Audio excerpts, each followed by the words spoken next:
No, čau, jsem tady zase. Už jsem teďkom po dovolený. Byl jsem tam od 30. asi do 12. Měl jsem tam být ještě jako do zítra, ale jako zkrátili jsme to. A chci říct, že jako začínal, jak jsem začal teda včera. A nějaký update, co se jako stalo. Tak je, že jsem viděl, že jsem vlastně na té dovolený, jsem vlastně neměl takovou pauzu, jakou jsem jako chtěl mít. Protože vlastně jsem si dal cíl, že do konce prázdnin, do 1. září, potřebuji mít 200 000 korun na účtě. Jako dost jsem přemýšlel a prostě jestli to fakt chci dokázat, jestli fakt chci mít třeba těch 10 míčů, třeba do 3 let, do 2 let, tak určitě potřebuji mít už nějaký prachy koncem září. Koncem toho roku už fakt potřebuji mít rance, jo. Jako, jestli se všechno povede podle plánu, tak chci do konce roka mít 1 000 000 na účtě, takže že tak jako, no mé profit, ne jako revenue, nebo takhle prostě čistý profit na účtě, jo. Takže tak, no, takže na dovolený jsem jako první 4 dny asi dobrý, ale pak jsem jako obchodoval nějak tak a viděl jsem dalších $500, takže už z toho Fanet účtu jsem vytřískal 25 000, což vůbec není špatný, tak mě můžu ukázat. Funding tips. Ale to momentálně se mi moc jako nedaří. Takže tady vidíte 1086, jsem rovnou dostal refund, což je jako peckový. A moc se mi jako nedaří, jsem teďkom v losing streaku, takže já momentálně, tak jak to dělám vždycky, počkám teďko na nějaký A+ setup a nasypu to, buď to vyjde nebo ne. A jestli to nevyjde, tak mám ještě jeden pokus, že risknu třeba 2-3%. Tam je zase klasicky, tam riskuje třeba 4, takže to zase zachrání. A musím říct, že taková strategie se mi jako dost vyplácí, že vlastně když mám nějaký losing streak nebo něco, tak si prostě počkám na nějaký A+ setup a pak do toho půjdu, ale je důležité zmínit, že ono nejtěžší není najít ten A+ setup, ale nejtěžší je prostě si říct, teď přestanu a neberu žádný setup, že prostě si to uvědomit a neovertradit, což je jaký na hovno, protože tam prostě víte nějakou buying opportunity nebo sell opportunity a prostě máte chuť tam jít do toho, ale tak jako taky jsem se s tím jako vypořádával, jako je to takový i teď, občas to teď už udělám, no. Takže tak, no, dobrý, tak, dneska to bude trošku delší a jako takový nudnější, ale tak zase natáčím si to pro sebe, třeba za 3 roky se na to podívám, za 2 roky a prostě si uvědomím zase tu cestu. Takže první věc, co chci začít, je, že chci shrnout předešlý monk mod. Teď dělám už nějakou historii, kdy jsem poprvé začal. A jako můj první monk mod byl v únoru 23, ne v lednu 23, něco takového. Ale to bylo takový, to jsem si ani nezapsal. Pak je ten první, ten byl takový sprdele, že tam jsem si ani jako nenastavil moc jako ty pravidla a prostě 14.7. až 16.11. tak tam je prostě, to není 90 dní, co jsem si tam jako napsal, že těch 86 dní bylo jako čistý práce, že první monk mod byl pro mě jako hlavní zkušenost je, že odpočívat a fakt si to jako zasloužím. Druhý monk mod, ten byl, to ani nevím, si můžu klidně podívat. Nějaký cíl, který jsem si dal, shrnutí monk modu, dávat si více pauz. Počkej, to bylo, tak to bylo tady, to byl listopad. Tady jsem prodělal 60 000 a úplně mě to demotivovalo dávat si víc pauz. Jo, tady bylo moje dost jako rough období, takže to chápu, tenhle monk mod byl potřebný k tomu, aby mě posunul dál, že mě to jako to zvotrkalo jako emočně, jakože už mě nerozhazuje tolik věcí, což je jako peckový. Pak byl třetí monk mod, tenhle, shrnutý tenhle, moráka, disciplína. Jo, dělal jsem 10k, no jako no. Když si to jako tak shrnu, tak vlastně tady ty 3 monk mody prostě od ledna, kdy jsem začal 23, až pomalu po 1.5.2024, tak jsem prostě jenom prodělával. A prostě chvilku tam bylo, 2 měsíce tam byly viny, ale potom jsem to stejně všechno prodělal, takže já jsem vlastně, když to řeknu blbě, tak jsem vlastně jel rok a půl jako na prázdno, rok a 4 měsíce jsem prostě jel a konzistentně jsem prodělával a prostě neviděl jsem v tom ty výsledky, což je jako, musím se jako poklepat po zádech, protože to je fakt jako extrém.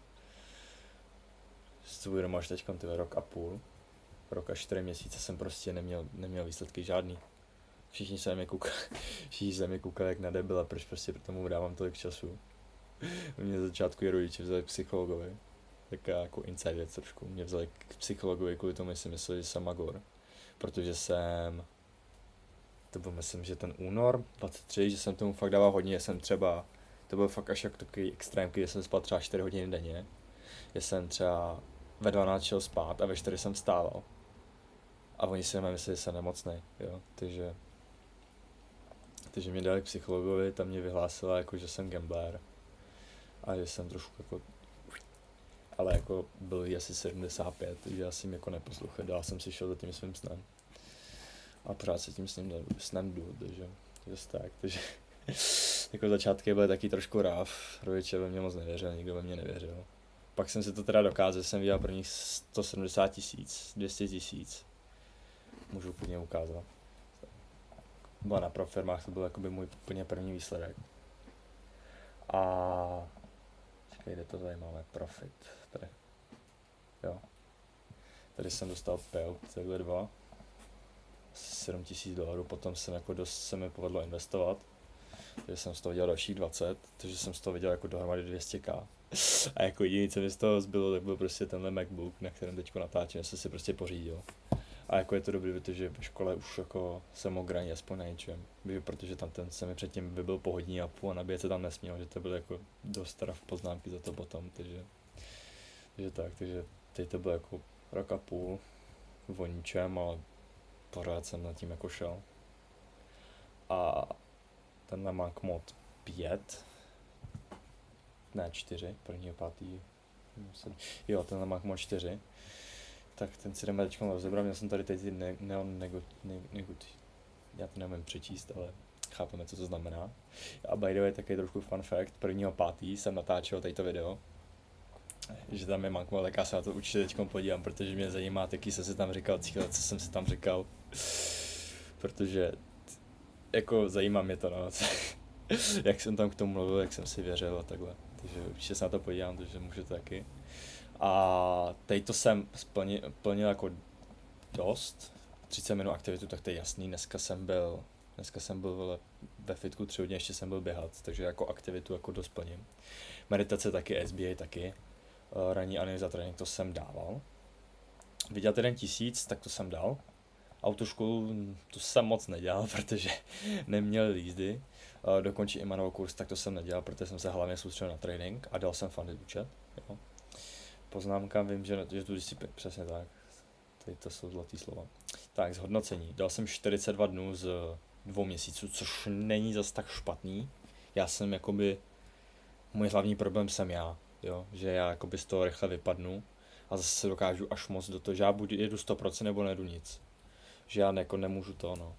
Ale jako co jsem objevil dneska, tak je můj lifehack a doufám, že mi to vydrží, že se nějak toho nepředávku nebo něco, tak jsou kafe.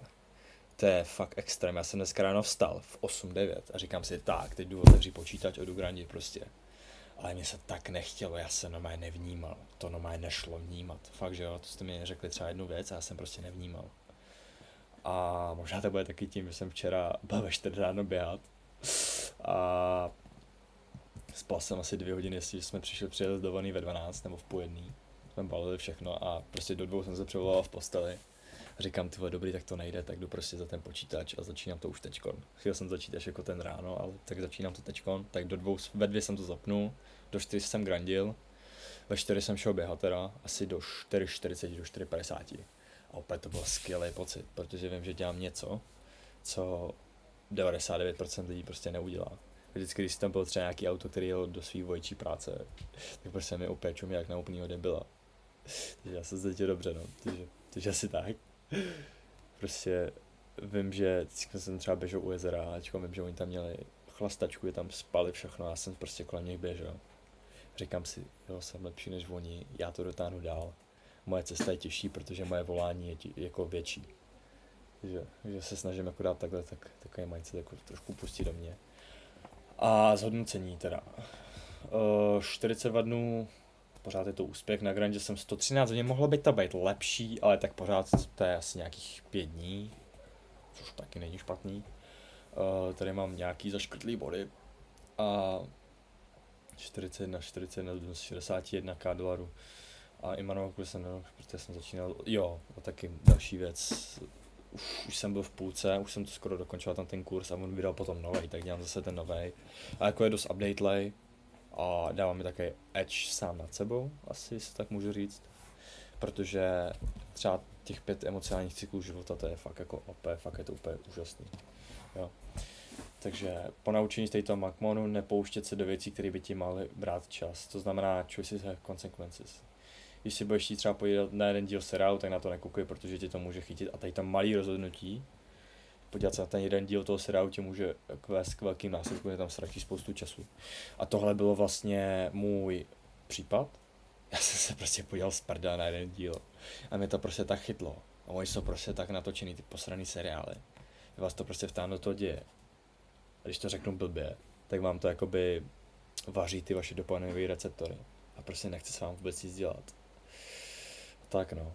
A tak jsem se jako k tomu dostal, takže jakoby tu pauzu, jakoby už zpětně teď to počítám jako pauzu. Takže tak. Že jsem to jakoby začal o trošku dřív. Ale jako je to no. Je to trošku škoda.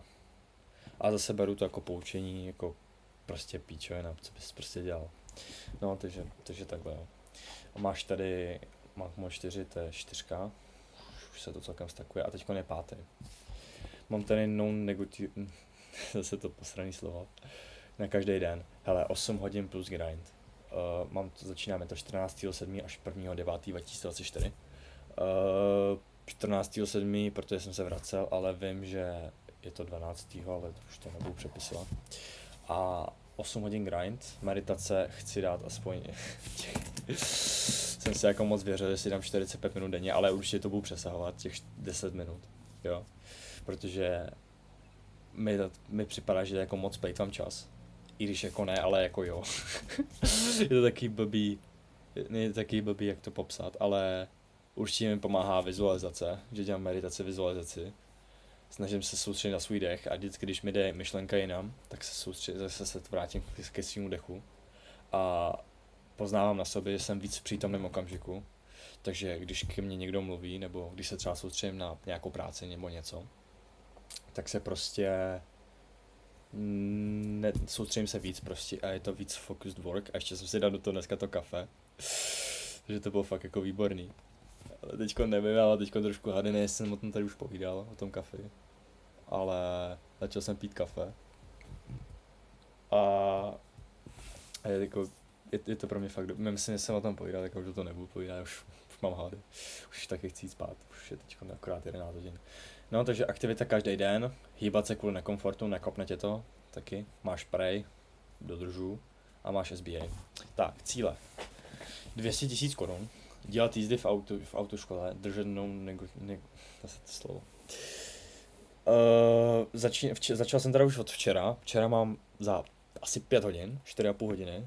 A je to z toho důvodu, nechci se vymlouvat, ale je to z toho důvodu, že jak jsem nespal, tak já jsem byl úplně v prdeli, takže já jsem ve 4 ráno šel běhat, to bylo jako úplně v pohodě. Říkal jsem si dobrý, že jsem spal jako cestou, tak říkám, že jsem asi vyspal, tak jako dobrý, tak jsem šel běhat ve 4. Pak jsem se vrátil, jsem grandil. Pak jsem nemohl z nějakého důvodu, pak jsem jel pro tu tabu, takže jsem mi z toho 1,5 hodiny, než jsem to všechno jako celý setupnul, jak to chci mít vymyšlený všechno, tak 1,5 hodiny, jako když se teda počítal taky do grandu, nevím.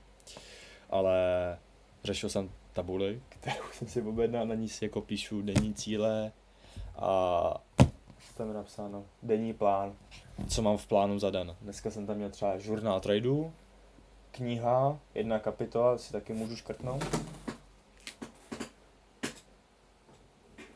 Kniha, 1 kapitola hotová. Agentura, 2 videa, tak to na tu jdu hnedka po tom, co dotočím teď to video, to bude třeba do 12:30. A trochu backtestuju jsem, dokončit 7 Lessons State Academy, to je jak se správně chovat, jak taky networking, jak trošku něco na mindset, protože upřímně, když děláte taky jako občas je to fakt nuda a oni jak tam jako mluví, jak se chovat a teď tak občas to dokážu dělat fakt jako vtipný ten Tristan, takže že tak. A fitko, záda, bicák, pytle, dneska jsem tam byl 3 hodiny a běh 7 kiláků, doběh jsem akorát v 9 jsem se vracel, takže tak, SBA hotovej, meditace, aktivita, kniha, jo. Takže tak pro mě je teď na hlavní cíl, prostě ta tabule, vždycky když takhle tam medituju, tam mám postel, tak vždycky prostě otevřu oči a vidím to všechno na plánu, nebo se takhle podívám prostě, hele vím, že mám udělat dneska tohle, jo, takže takhle. Co se teď stalo? Teď budu trošku upřímnej a myslím si, že jako když se na to takhle koukáte, tak si myslíte, jako, že to je všechno easy, je to všechno lehký, není to lehký. Teď trošku, jak to říct, bude teď trošku horší, jo. První věc je, že jsem si koupil 100 000 funded účet na tom, na FXify za 10. A ten účet je, když se podívám, je asi 3%, 4% od breache první fáze. Jsem chytnul ten losing streak, což je taký lehoučce na no, 3% od breache. Čekám teďko na trade. Doufám, že vyjde, jestli ne, tak King of Probability se asi nevzdám, ale jak to říct, trošku, jak jsem říkal už na začátku, trošku jsem nevěděl, kde mám přestat. A vlastně to, co jsem si řekl předtím, že je vlastně jako taký to moje know-how, že už trošku vím, jak se chovat na těch účtech, tak prostě to nevyšlo, no, takže jsem 3% minus. A ten 25 000 účet, tak už jsem v druhé fázi a tam jsem taky 3% pod breache, protože jsem prostě kokot. A já jsem traděl hlavně z ty dovolený a já jsem vlastně jenom bral obchody, ale nedělal jsem ranní analýzu, nedělal jsem nedělní analýzu.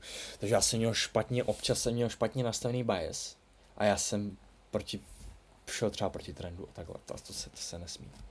A dneska jsem měl backtesty a zjistil jsem, že já tradím strategii, která není profitabilní, což je takový lehoučce na hovno. Protože já jsem jakoby hlavně třeba, tady můžu ukázat, že můj teďko největší trade na této účtě byl asi $870, něco taky, jo, 870. Největší bylo 200, dobrý dostat ratio, dá se. Ale tohle nebylo s tou strategií, kterou jsem jako aktivně tradil, takže to bylo takový, že smíšenice všeho, úplně všeho, že tam nemáš jasně stanovený pravidla, ale je to smíšenice všeho. A úplně nechci říkat, jak to tady je, protože to je moje know-how, já jsem si to vytrpěl, vytrpte si to taky, jako nechci být zlej, ale tak. A takže tak. Jo, takže jsem teďko 3% od breache na tamtom a na tamtom určitě, takže já to budu hrát momentálně víc safe. Jestli breachnu teďkon 25 nebo 100k, hraju to hodně safe teďkon. Dávám si pauzu, na týden třeba, a pak to zkusím znova, ale s menším účtem, třeba 25 zase, něco takového. Jo, takže vidím to spíš takhle. A přemýšlím ještě co říct, jsem už tady kecám dlouho. A asi jsem všechno, co jsem chtěl, tak jsem řekl. Jo, je to prostě těžká cesta. A tak no. Já to tady teď na chvilku stopnu. A zkusím ještě chvilku přemýšlet, jestli jsem chtěl ještě něco říct, teď to nemusím stříhat potom, já to nechci trávit čas. Ne, asi teď to je všechno, ale možná mi ještě tak napadlo, že tady můžu ukázat ještě další proof, že jsem fakt ty peníze viděl, že to není tady můžu dát F5. Jo, 1086 a payout section, přebyl tady $435. Jo, takže asi tak. A ještě jsem chtěl asi říct, že se o prázdniny nebudu soustředit jako na trading eura, ale spíš na zlata, protože euro je jak z prdele teďko po prázdniny. A zlato je jakž tak volatelný, takže se to jako dá, takže jsem jako za to rád, že aspoň něco. A tak no, takže to je pro mě jako všechno. Za mě jako všechno. Dneska mám na grandi, no, asi 4 hodiny. Začal jsem, jo, ještě jedna věc, začal jsem číst knížku, kde? Jo, tady. Začal jsem číst knížku Bohatý táta, chudej táta, je to fakt pecká knížka, fakt mě to úplně mě to zaujmalo, jak je vlastně to myšlení těch chudých lidí a myšlení těch bohatých lidí, takže to je úplně jako pecká. Takže si jako čtu tu knížku, pak si chci objednat ještě od Gogginse, nemůžete mě zastavit, nebo nějak takhle se to jmenuje, Can't Hurt Me. A pak nějaký takový ty self-improvement, nebo těžký hardcore, prostě self-business knížky nebo něco. Self-improvement ani tak ne, spíš ty hardcore business knížky, jak prostě vydělat peníze, všechno, protože to je extrém, jo. Mě teď za 7 dní, ne 13. 18. 19. mám narozky, takže za 6 dní bude 18, už se konečně těším. Až vidím nějaký peníze, tak budu muset založit živnost. Už teď aspoň nemusím fejkovat na mámu nemusím fejkovat funded účty, což je jako pecka. Aspoň někam se dostávám a můžu toho začít jako daleko víc, ale myslím si, že toho víc nebudu začínat, protože už teď toho mám pokukot. A vlastně teď dělám, jo, ještě agentura, já jsem na to úplně zapomněl. No, agentura. Budu dělat teď webovky a do týdne max začnu outreach, takže začnu psát lidem. A přemýšlím, že těch 200k, jsem taky nad tím přemýšlel, že buď to budu muset vydělat přes agenturu hlavně a nějaký, kdyby se mi povedlo do toho měsíce a půl pásnout prostě ten 100 000 challenge, tak 1% je tam asi $900, což je jako úplně úžasný, takže tak no. No nic, já teďkon tady jdu nahrát, je druhý den z 51 Monk modu a já se jdu podívat na začátek toho Monk modu a jdu si prostě připomenout tu svoji cestu a co jsem jako dokázal. Hele, jako dřív jsem si prostě nedokázal říct si dobrá práce Martina, ale teďkon už aspoň trošku, jo. Že aspoň trošku jsem to polevil. Jako někdo by řekl, že to je možná trošku na prd, že na sebe musím být tvrdý, ale já jsem byl na sebe až moc tvrdý. Já jsem si fakt nedokázal dát pauzu a jsem se dostal do takové fáze, že jsem byl na sebe nasranej, že nic nedělám, ale zároveň jsem měl, nebo nevím, jak jsem to chtěl říct, ale nechtěl jsem mi nic dělat, ale zároveň jsem byl na sebe tak nasranej, že něco musím dělat a byl taky začarovaný kruh a prostě asi tak no, takže já teď jsem dost jako přemýšlel, dost jsem nabral jako to své vnitřní proč, protože potřebuji pomoct tátovi, potřebuji pomoct rodině, tak no. Hlavně ty rodině, pak nechci žít tady jako u rodičů doma, takže potřebuji si potom koupit vlastní bejvák, nějaký auto, řidičák, prostě peníze jsou všechno, peníze jsou moc a já jsem teď schopný, prostě já to vezmu ten risk, já prostě teď ťukám do stolu, ať se mi to povede prostě, jo, ale chci být lepší než 99% vrstevníků této léto, mých vrstevníků, jo, že už teď ty 2 dny jako jsem to zatím jako splnil, ale jako co vidím prostě ostatní, co vyvádí za kraveny a co dělám já, že musí to být prostě, jo. A tak no, takže to je asi všechno pro to video. Já jdu teď ještě udělat agenturu, nějaký videa, jdu se ještě na to trošku fokusnout. A zítra budu nadupaný na kofeinu, na kafíčku. A pojedu bomby, takže kdokoliv se na to kouká a třeba přemýšlí, jestli má začít cestu, jestli tady to vůbec vydrželo těch 23 minut, pochybuju, že to někdo vydržel. A protože to taky je to taková, prostě nejsou tady žádný edity. Já jsem přemýšlel, si potom později si chci třeba najmout nějakého editora, jakože nějaký ty klipy prostě přes den pár natočíš, ale prostě mi se nechce ztrácet čas na to. Zatím to je prostě můj žurnál.